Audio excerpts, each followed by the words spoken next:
네, 지난 14일이었죠. 영국의 교육 현장에선 이제 성폭력이 일상이 돼버렸을 정도로 흔한 일이 됐다는 뉴스를 전해드렸습니다.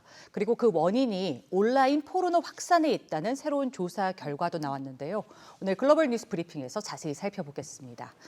자, 길금희 기자, 학생들이 온라인상에 퍼진 포르노에 무방비로 노출되면서 이런 성폭력이 더 만연해졌다, 이런 얘기인가요? 네, 맞습니다. 영국 언론 매체 가디언은 지난 13일이었죠.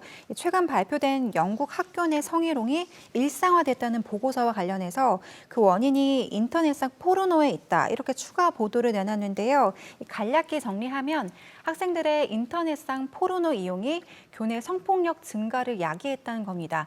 외신은 온라인에서 무분별하게 유통된 포르노가 남자아이들에게는 이 정상적인 관계에 대한 기대를 왜곡시키는 것은 물론 여자아이들에게도 이런 비정상적인 행동들을 받아들이도록 요구하면서 이 왜곡된 관계가 굉장히 일반적으로 자리 잡고 있다고 경고했습니다.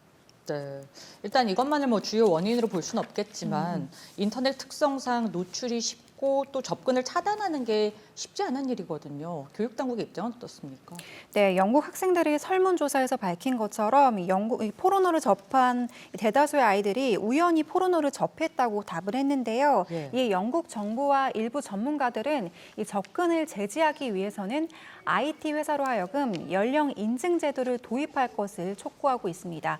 하지만 이렇게 온라인 포르노를 색출하는 것 사실상 불가능한 데다 의미도 없다는 의견도 맞서고 있는데요. 이 포르노를 어떻게 경험했고 어떤 문화적 맥락이 있는지 또 실제와 어떻게 다른지를 교육하는 것이 더 효과적이라는 목소리도 나오고 있습니다. 네, 온라인 콘텐츠를 좀 선별적으로 접할 수 있는 그런 교육도 함께 이루어져야겠습니다. 자, 다음 주제 한번 보죠. 미국에서 미성년자들의 음주가 증가하면서 주류 업계가 100억 달러가 넘는 수익을 달성해서 논란이 되고 있다. 이건 또 어떤 얘기죠?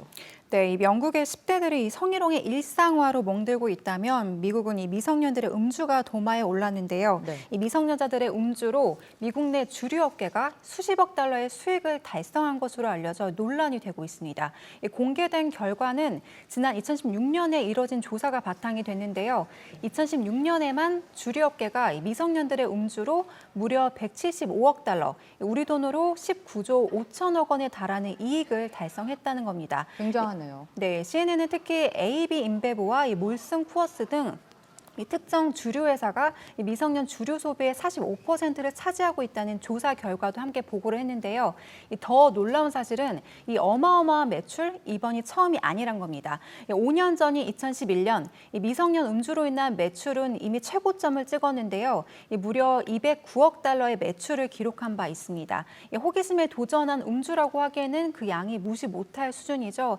실제 설문조사에서도 미국 내 12세에서 20세 사이 700만 명이 술을 마신 경험이 있고 이 가운데 420만 명은 폭음을 한 적도 있다는 보고가 나오고 있습니다. 네, 어떤 사회적인 문제나 범죄로까지 이어질 수 있는 만큼 미성년자들의 검열이 더 엄격히 이루어져야 되는 부분이 아닐까 이런 생각이 드네요. 자, 중국이 최근 취업 대란을 겪으면서 직업학교를 확대하는 정책을 실시하려다 오히려 역풍을 맞았다고요.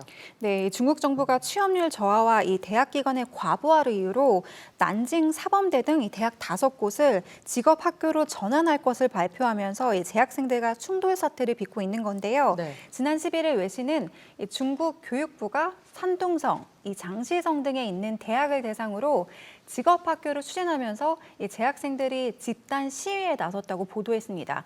이 학생들은 특히 대학과 교육부가 한 번의 상의도 없이 이 통합을 일방적으로 결정했다며 분노를 드러내고 있습니다.